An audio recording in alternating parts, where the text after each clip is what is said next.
Morning everyone, Shrimati Mohardevi Tapadia girls college Jaswantgarh के इस YouTube channel में आप सभी का बहुत बहुत स्वागत है। आप देख रहे हैं क्वेश्चन नंबर 14 जो कि रेशियो एनालिसिस लेसन से हमने लिया है। इस क्वेश्चन में जो चीज हमें दे रखी है उसमें एक है बैलेंस शीट और दूसरा दिया हुआ नीचे P&L।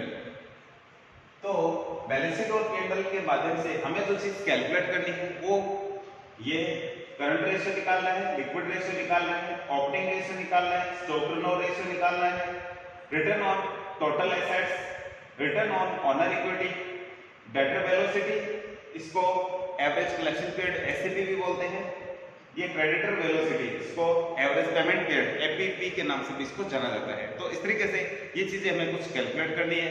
तो चलते हैं हमारे टॉपिक पे और एक एक चीज को कैलकुलेट करते हैं। सबसे पहले निकालना है current ratio number 1। Current ratio का जो फॉर्मूला हम यूज लेते हैं वो होता है CA upon CL। Current assets में से एसेट में करंट लायबिलिटीज का क्या करना है, हमें भाग लगाना है, डिवाइड करना है इससे। तो करंट एसेट्स देखना है कितना है, करंट लायबिलिटीज देखना है कितना है। तो हमारे बोर्ड पे आप देख रहे हैं इसमें फिक्स एसेट्स दे रखे हैं 6 लाख और स्टॉक रिसीवेबल और कैश, ये तीनों करंट एसेट्स के पार्ट है। तो हम इन तीनों का टोटल कर लेते हैं। करंट एसेट्स है 2, 3 और 1, ये हो गए 6 लाख। तो करंट एसेट्स हमारी है जो कि 6 लाख है और करंट लायबिलिटीज देख लेते हैं जो कि एक यहाँ पर दिया हुआ है टेबल के रूप में 2 लाख रुपए। 2 का भाग लगाएंगे 2 लाख का इसमें, यह आता है 3 और अनुपात में लगाना चाहिए इसके 1। तो ये जो हमारा करंट जो रेशियो आ रहा है वो आ रहा है 3:1। आदर्श अनुपात होता है 2:1, उससे कहीं ये बेटर है, उससे अच्छी स्थिति में है। तो आदर्श अनुपात से ये बेटर कंडीशन में। दूसरा जो रेशियो हमें पूछा गया है, हमें जो कैलकुलेट करना है वो है लिक्विड रेशियो। तो लिक्विड रेशियो के लिए जो फॉर्मूला हम यूज लेते हैं वो है लिक्विड एसेट्स और क्विक एसेट्स जिसको बोलते हैं अपॉन करंट लायबिलिटीज। तो लिक्विड एसेट्स और क्विक एसेट्स कौन सी होती है? करंट एसेट्स में से हम स्टॉक और प्रीपेड एक्सपेंसेस को घटा देते हैं, तो जो बाकी बचा हुआ जो करंट एसेट्स का पार्ट्स है वो क्या होगा, लिक्विड या क्विक एसेट्स होगा। तो हमारे पास करंट एसेट्स के रूप में आप देख रहे हैं ये कितने हैं, 6 लाख है, ठीक है। तो 6 लाख रुपए करंट एसेट्स के और इसमें से हमें क्या घटाना है, स्टॉक और प्रीपेड। तो स्टॉक हमारे पास 2 लाख का, प्रीपेड है नहीं, तो 6 लाख में से इन 2 लाख को घटाएंगे तो बचेगा हमारे पास 4 लाख। तो यहाँ लिक्विड एसेट्स का फॉर्मूला लिख सकते हो, liquid assets is equal CA minus stock. Liquid assets CA minus stock. तो CA हमारी थी जो कि 6 लाख की, स्टॉक 2 लाख का है, बचेगा 4 लाख। तो लिक्विड एसेट्स इस तरीके से मैं सीधे लिख रहा हूँ 4 लाख। करंट लायबिलिटीज हमारी सेम ही वही है, 2 लाख है। रेशियो आएगा इसका 2:1। इसका जो आदर्श अनुपात होता है वो होता है 1:1 होता है, जबकि ये आदर्श से कहीं बेटर कंडीशन है, यानी आदर्श अनुपात से भी अच्छी स्थिति है। तो इस तरीके से संस्था की स्थिति है जो अच्छी मानी जा सकती है दोनों ही रेशियो के माध्यम से। अब हम बात करें नेक्स्ट रेशियो की। नेक्स्ट रेशियो पूछा है ऑपरेटिंग रेशियो।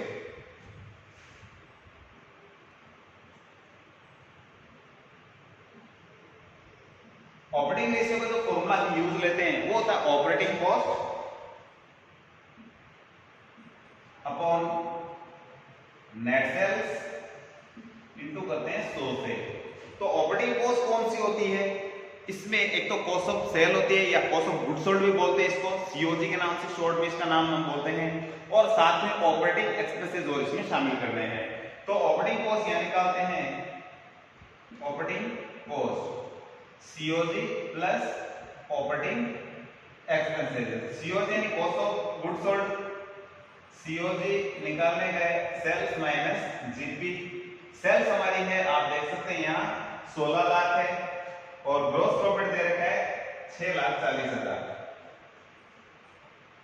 16 माइनस 640,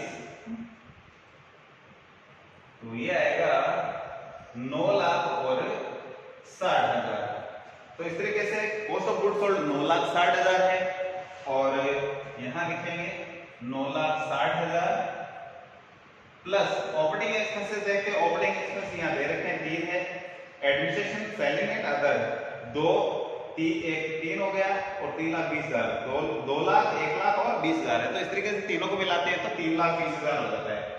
यहाँ 3,20,000 में यहाँ जोड़ूंगा तो ये 9 और 3 12,80,000 है, जो कि ये इसकी वैल्यू आ जाती है। तो ऑपरेटिंग कॉस्ट हमारी कितनी होगी? 12,80,000 होगी। तो यहाँ हम लिखेंगे ऑपरेटिंग कॉस्ट की जगह 12,80,000 और नेट सेल्स है 16,00,000 इंटू करेंगे 100 से, 20 से 20 हटाएंगे, 3 से 3,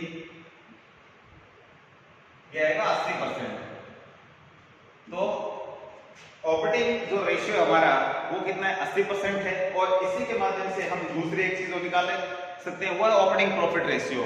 100 में से इसको हम घटा देते हैं तो जो बाकी जो बचता है पार्ट वो किसका होता है? ऑपरेटिंग प्रॉफिट रेशियो का होता है। तो इस तरीके से आप बता सकते हैं ऑपरेटिंग प्रॉफिट रेशियो निकालना है तो 100 में से इसको घटाएंगे, यानी 20% हमारा ऑपरेटिंग प्रॉफिट रेशियो। हमें पूछा नहीं गया लेकिन फिर भी हम इसके बारे में थोड़ा नॉलेज ले सकते हैं, सीधा इसका कैलकुलेशन कर सकते हैं। अब हमें 3 चीजें हमने कैलकुलेट कर ली है, अब निकालना है स्टॉक टर्नओवर रेशियो। तो स्टॉक टर्नओवर रेशियो का जो फॉर्मूला यूज लेंगे वो होता है cost of goods sold upon average stock. तो कॉस्ट ऑफ गुड्स सोल्ड हमने पहले निकाल रखा है 9,60,000 है, यहां लिखेंगे 9,60,000। एवरेज स्टॉक कैसे निकालना है? ओपनिंग और क्लोजिंग स्टॉक को जोड़ के 2 का भाग लगाएंगे, एवरेज आ जाएगा। ओपनिंग स्टॉक हमारे यहाँ है 1,00,000 और क्लोजिंग स्टॉक हमारे यहाँ 2,00,000, दोनों को जोड़ेंगे होगा 3,00,000, 2 का भाग लगाएगा 1,50,000। तो मैं यहाँ सीधा लिख रहा हूँ 1,50,000 opening plus closing stock upon 2, ये एवरेज स्टॉक का जो फॉर्मूला हम यूज लेंगे यहाँ। तो इसका जो रेशियो आएगा तो इसमें भाग लगाते हैं, कैलकुलेटर के इसमें हेल्प लेते हैं, कैलकुलेटर से थोड़ा जल्दी होगा हमारा काम। तो ये आता है 6.4 टाइम्स। तो यानी साल में 6.4 बार जो साल में जो इसका स्टॉक का टर्नओवर होता है। इसको पूरे अंकों में लेंगे क्योंकि पॉइंट के बाद में 5 से छोटी संख्या है, इसलिए 6 बार इसको लिख सकते हैं हम। तो इस तरीके से साल में 6 बार जो टर्नओवर होता है हमारे स्टॉक का। तो इस तरीके से हमारे 4 टॉपिक हैं जो क्लियर हो चुके हैं। अब हमें return on assets, return on honour equity और डेटर और क्रेडिटर वेलोसिटी को निकालनी है। तो सबसे पहले हम निकालेंगे रिटर्न ऑन टोटल एसेट्स। तो रिटर्न ऑन टोटल एसेट्स के लिए जो फॉर्मूला यूज लेंगे वो कुछ इस तरीके से होगा। इसमें सबसे पहले हमें लेना है नेट प्रॉफिट, और नेट प्रॉफिट में नॉन ऑपरेटिंग जो इनकम है वो हमें इसमें से घटानी होगी। आप देख रहे हैं आपकी जो profit on sale of fixed assets है, ठीक है, ये हमें घटाना होगा इसमें से, यानी नेट प्रॉफिट में से। तो 5 नंबर पे हमारा ये टॉपिक है return on total assets, return on total assets. तो net profit upon total assets आ जाएगा। नेट प्रॉफिट कौन सा लेना है? 3,45,000, साथ में से इसमें जो नॉन ऑपरेटिंग इनकम है ये हमें घटानी है। तो 345 में से 25,000 हम क्या करेंगे? घटाएंगे, तो यहाँ आएगा 3,20,000। तो इस तरीके से मैं यहाँ लिखूंगा 3,20,000। टोटल एसेट्स हमारी है जो कि 12 लाख है, इंटू करना है हमें 100 से। तो इस तरीके से इससे हम इसको डिवाइड करते हैं, कैलकुलेटर की हेल्प लेते हैं, देखते हैं कितना आता है इसका वैल्यू। तो इसकी वैल्यू आती है 26.67, 26.666 इस तरीके से चलेगा। तो इसलिए हम लास्ट वाले संख्या 6 है तो हम उसको क्या करते हैं? बढ़ा के लिखते हैं 7 करते हैं, 26.67% आएगा। तो इस तरीके से रिटर्न ऑन जो टोटल एसेट्स हमारा जो आ गया है। अब हम बात करें नेक्स्ट टॉपिक की। तो नेक्स्ट टॉपिक है return on honour equity. Honour equity में आप देख रहे हैं यहां हमें दे रखा है शेयर कैपिटल है एंड रिजर्व सरप्लस है, ये 5 और 5 10 लाख है, ठीक है। ऑनर इक्विटी में इनको हम लेंगे। तो 6 नंबर पे honour equity, return on equity. तो इसके लिए नेट प्रॉफिट, इसमें नेट प्रॉफिट हमें ये सीधा ये लेना है, इसमें से हमें घटाना नहीं है। जब ये वैल्यू निकालते हैं तो इसको हम शामिल करेंगे। Net profit upon honour equity into करेंगे 100 से, तो 3,45,000 ऑनर इक्विटी है वो है 10 लाख, इंटू करेंगे 100 से। तो इस तरीके से 20 से 20, 4 से 30 से 30, 10 पॉइंट यहाँ लग जाएगा, 34.5% है जो कि इसकी वैल्यू आएगी। तो इस तरीके से ये 34.5%। डेटर वेलोसिटी और क्रेडिट जो वेलोसिटी है, लास्ट हमारे 2 टॉपिक और बचे हुए हैं, इनको भी क्लियर कर लेते हैं। तो सबसे पहले डेटर वेलोसिटी, क्योंकि हमारे पास रिसीवेबल दे रखे हैं, इसमें डेटर शामिल होते हैं, इसी प्रकार से पेबल दे रखे हैं, इसमें क्रेडिट शामिल होते हैं। तो सीधे हम इनको लिखेंगे 7 नंबर पे डेटर वेलोसिटी। इसका जो फॉर्मूला है वो है एवरेज, या सीधा लिखेंगे, हमें रिसीवेबल दे रखा है average receivable upon net credit sales into 365। तो एवरेज रिसीवेबल हमारे पास है वो है 3 लाख,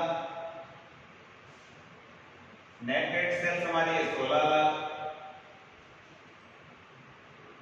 और इंटू करना है 365 से। तो कैलकुलेटर की हेल्प लेते हैं, इसके लिए देखते हैं कितना आता है इसका वैल्यू। इसकी वैल्यू आती है 68.44।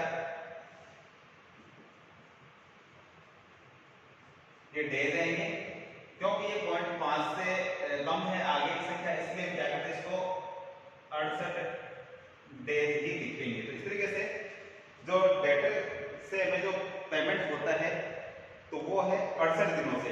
तो इस तरीके से एक टॉपिक को हमारा और बच गया है, उसको और क्लियर कर लेते हैं, जो है क्रेडिटर वेलोसिटी। इसे एवरेज पेमेंट पीरियड के नाम से भी हम जानते हैं। तो लास्ट हमारा टॉपिक है ये,